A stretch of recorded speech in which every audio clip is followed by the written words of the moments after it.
Hey, hey, hey, SpeakEasy Podcast listeners. This is Altovise your host, with another episode. And this one is going to be interesting. I know me personally, within the last 2 years, I've gone to from just eating everything to having more of a pescatarian diet and what that has done for me.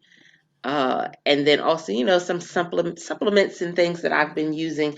But even within my own home, my youngest is a vegetarian. My older ones eat, you know, it goes back and forth. They eat kind of okay for the most part. But we are in a time where we're looking more at food and how it can be a part of the strategy for good health. And so that's why I'm excited about my guest for today. Hello, Marjory. Hi, Altovise. How are you doing? I am doing great. I am so excited to have this conversation with you today because I absolutely love what you're doing with Grow Network. Tell the studio audience a little bit about yourself, and then we'll dive into today's topic. Mhm. Myself and my community, we teach people how to grow food in their backyard. So if you want to become completely independent of grocery stores, which have become very unreliable lately, then this is what we do. We can show you how to grow half of your own food in a backyard size space in about less than an hour a day. And clean, nutritious, healthy, safe, beautiful, reliable food. So Grow Network has been around since 2009. I actually started it before then, but that was when we officially got, like the corporate paper stuff happening. And we have a team of 9. Our database, it is exploding right now. I think we have about 600,000 people. It's almost a movement. And really what we're about is stopping the destruction of the earth via homegrown food, because the commercial agricultural systems are just horribly toxic for the planet. True indeed. And we've seen more and more over the last, I want to say 20 to 30 years, a big uptick in foods being pulled and recalled uh, for one reason or another. And it's definitely been disheartening because we feel as though when we go to the supermarket that they should have our best interests at heart, right? But that may not always be the case. And so, what made you first start and say, you know what, there's a healthier way to doing this. Maybe I should just grow my own. Yeah, I actually have been a very successful entrepreneur in several other businesses. My first degree is in electrical engineering, and I had a consulting uh, company for a while where I was consulting on business case analysis for engineering projects. And then I became a student of Robert Kiyosaki, the famous author of Rich Dad, Poor Dad, long before he wrote that book. And I shifted toward investing in real estate and managing other people's money, investing in real estate. And I had just chosen the Austin, Texas market for the best place to do this. This was in the mid to late 90s. And I was volunteering on a program to get farm to table vegetables into the local elementary school, right? We were living in a somewhat little rural town outside of Austin at that point in time. And even though I was homeschooling or planning on homeschooling my kids, I said, this is such a good program. I'm just going to do this, right? And we thought for sure, slam dunk, this was going to happen. No way, no problem, right? Because school board wanted it, teachers wanted it. Parents know that, and there's reams of studies that the higher quality food you eat, kids score higher on intelligence tests. They have less behavioral problems. They're just much better behaved kids, and they score higher on these very important tests. And everybody wanted it. There's grant money, federal, state grant money. I mean, and so there was a group of us with an amazing group of kick-ass volunteers that were like, this made so much sense, right? And wasn't until the third meeting that the whole project completely failed and my life just changed, because everything I had been doing in my life previously was no longer, I realized that I just had to stop all of that. And what happened at that fateful third meeting was, after all the high fives and the agenda and everything, we're really excited. And we're actually on those crappy metal folding chairs in the community center that echoes, and the wobbly ceiling fans and the fluorescent lights. And um, we said, hey, well, the next thing on the agenda is we need to put down the number, the farmers who are going to provide the vegetables for the program. And that's where the whole program fell apart, because there weren't enough farmers to provide even part of the vegetables for one small rural elementary school. And suddenly the drive from Austin out to Red Rock, where I was living, suddenly made so much sense. There were no tanned men on tractors. There were no big silos of grain. There were no row crops. There was nothing. There was just either, some forested areas, or an area where a new subdivision was going in, or maybe a Dollar General. And I realized that the small family farm network has been utterly destroyed. And there's only 4 days worth of food in the grocery stores at any given time. And I think everybody now has had experience with empty shelves, what can happen, how fast, and that things can absolutely disappear. I mean, I know we all joke about the toilet paper, but it gives you a great example of how when people want something, it just disappears and it's not available for any price. And there's only 4 days worth of food, and the food is all imported from long distances. In fact, to get 100 calories on your plate takes 1,200 calories of energy, and it generally travels about 1,400 miles. And I started shaking. I could not stop shaking. I was the one responsible for closing up the building, and I don't even remember how I did. Everybody just left. Nobody said anything because they all knew that too. And I mean, really, I was shaking. I had trouble even turning off the lights or closing the door, and all night. And then for the next years, I just had panic attacks, because I lived next to Austin with a population of 1 million, Houston with 4 million, San Antonio with 3 million, Dallas Fort Worth with 4 million. How, any kind of crisis. And how was I going to feed my kids? And that's when I knew that whatever I had been doing in my life previously was no longer at all important. And that I had to learn how to grow food, and I had to teach other people how to grow food. And that was what I was going to dedicate my life to. And, that's what I've done. And the Grow Network has come out of that. And we've figured out what are the most efficient ways to grow food, what's the fastest way, how do you take somebody who knows nothing and get them producing at least half of their own food in a very short period of time? How do you do it when there's a grid down situation? How do you do it under duress? How do you do it in the smallest amount of time, because nobody has time, right?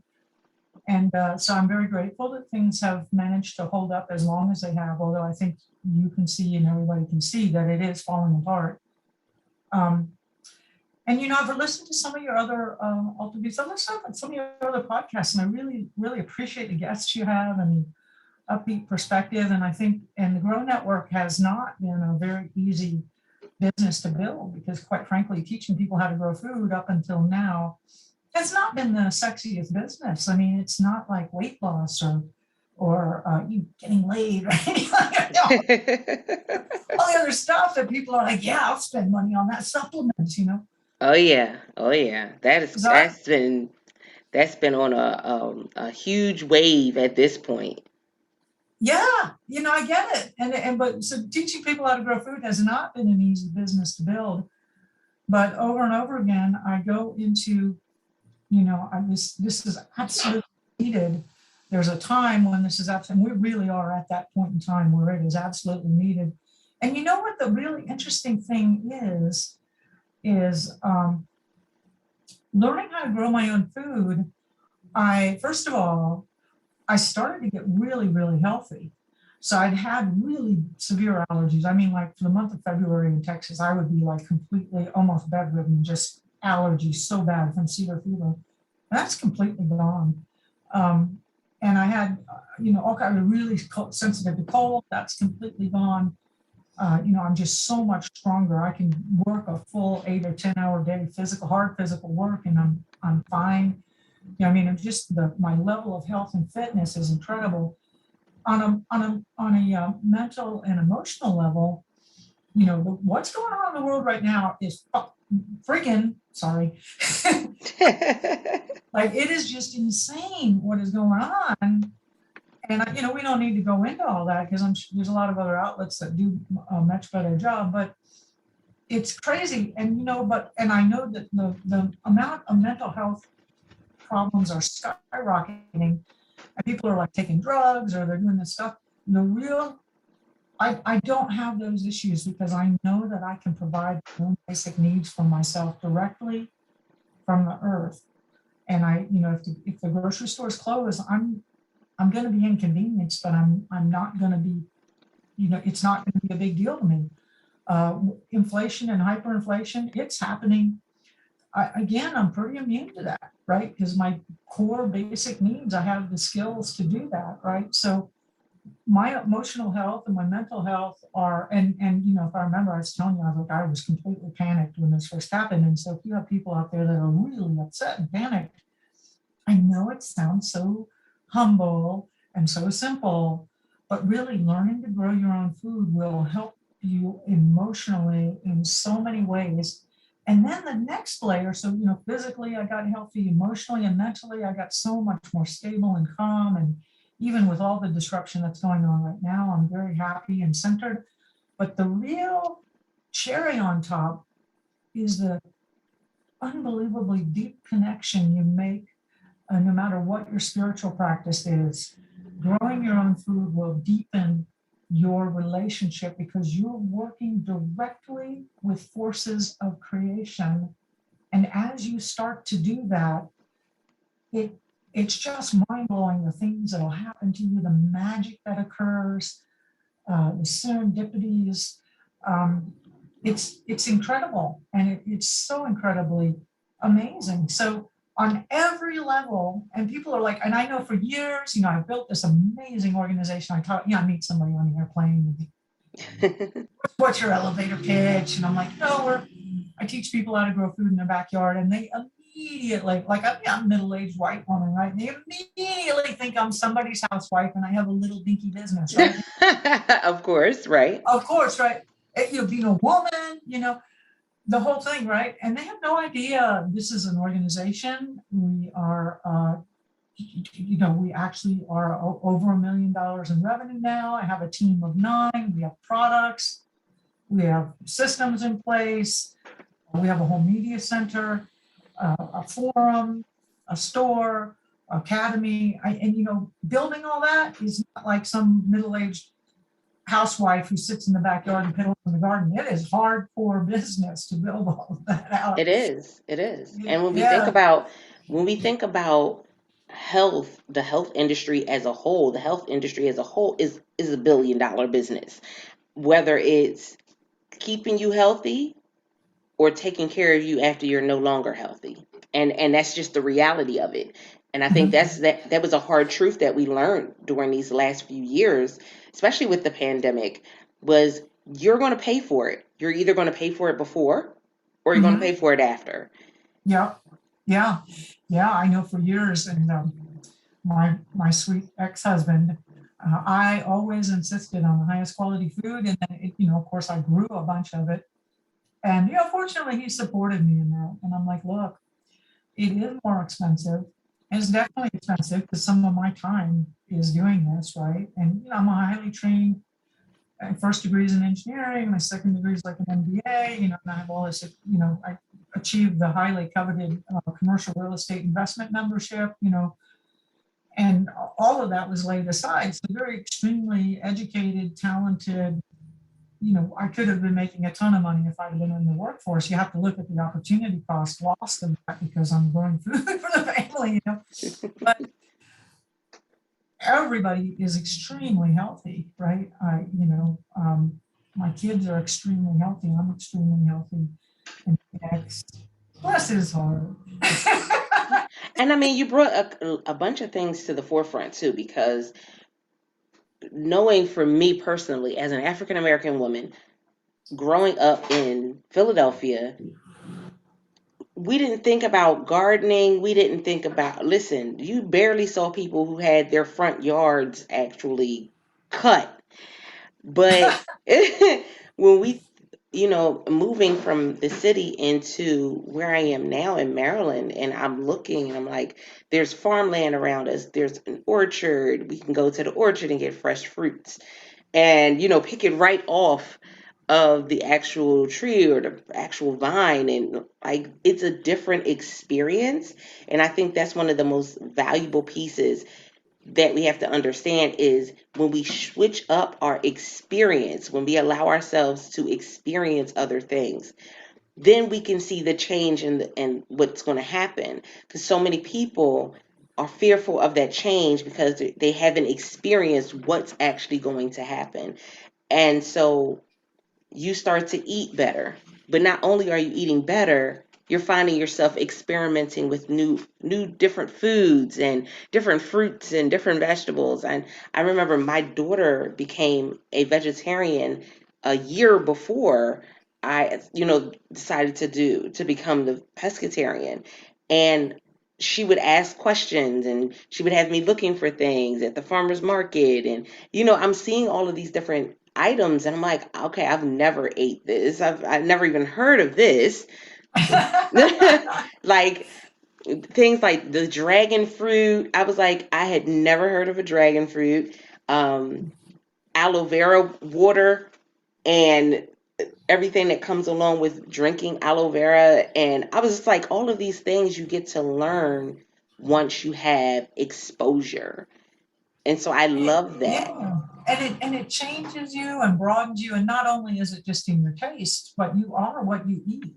So if you're eating a bunch of diverse, nutritionally dense foods, I mean, really on a physical level, your gut microbiome, in order to digest that, it has to develop new, different bacteria, and you actually are becoming different on every level, including the physical level in your gut. Most definitely. And then, not only that, your story and what you're doing was picked up by National Geographic. Yeah, Absolutely amazing.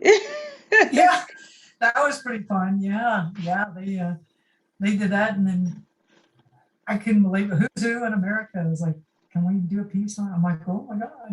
So it does come around. So that's the hope for people who are starting a business or you're running a business. And I'm going to tell you, there were years of slogging. There were years of just slogging through. Oh my God, how am I going to pay the team next week? Oh my God, how are we going to get the money for the servers and whatever?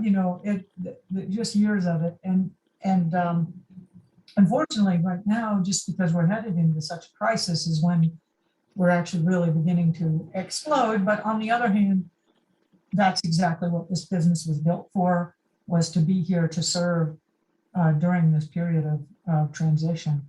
So it's kind of funny in some ways that I'm dealing, agriculture. I recently had a book published with Penguin Random House, and negotiating with them and the whole editors. And they're like, well, what can you bring that's new? We want something new. And I'm like, you guys, there's nothing new in agriculture. Like Hmm. 10,000 years. Yeah, we got some new materials, and we've been able to synthesize techniques from, all cultures all over the world. And we're able to shorten times down on educating people.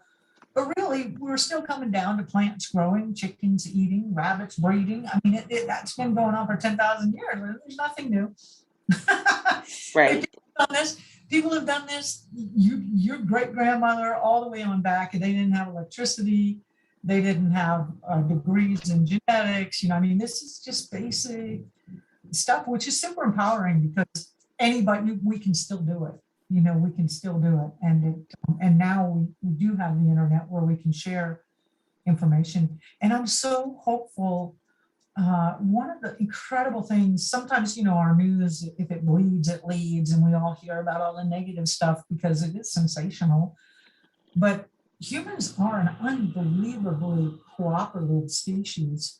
And one of the reasons we've invested so heavily in the forum software, which actually is not a profit center for us, is because we created an online community of people who are doing this because if you live in the high desert in Colorado, it's the same as the high desert in, Andorra Mountains in Spain. It's the same as the high desert in Africa.